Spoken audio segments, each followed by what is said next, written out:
Ima jedna pećina stroga u kojoj živi Baba Roga. Jedna od mitoloških bića sa kojima se uglavnom preko priča, bajka i dečjih pesama plašila nevaljala deca. Jeste Baba Roga kod Srba, kod Crnogoraca Baba Ruga, kod Rusa Baba Jaga i kod drugih slovenskih naroda koji koriste ime Baba, poput Ježi Babe.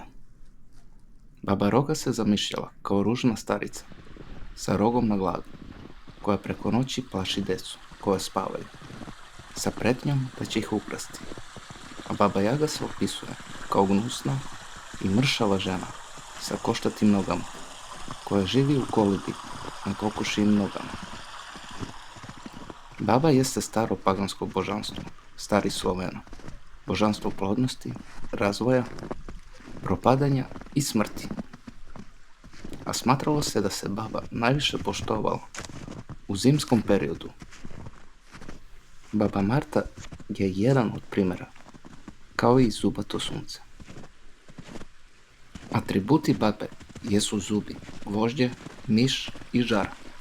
Kod Slovaka, kada detetu ispadne prvi zub, majka naredi da se zub baci iza peći preko glave i treba kazati: Ježi babo, stara babo, ti maš zub košteni, daj mi zam železni.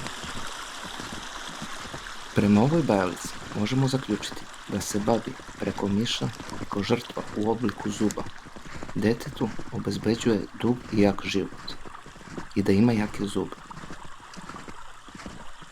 Nekada su u Srbiji neki bi se momci preobukli u babine haljine, noseći na ramenu 7 štapova i za sobom vuku verige i da skaču i viču ispred kuće, plašeći decu da bi se pridržavala verskog posta. Reč baba u različitim slovenskim jezicima se koristi i za druge pojmove, kao što su toponimi, babina glava, babin zub, babina padina, babino i tako dalje. Ali primećeno je da je baba najčešći naziv za planine sa rudnicima ili odnosno za mesta gde ima života po zemlji. Ali je nalazimo i u botaničkoj narodnoj terminologiji, poput visiv babe, babin zub, babina svila, babino uvo i tako dalje. Nadam se da vam se svidio ovaj video. Zdravo!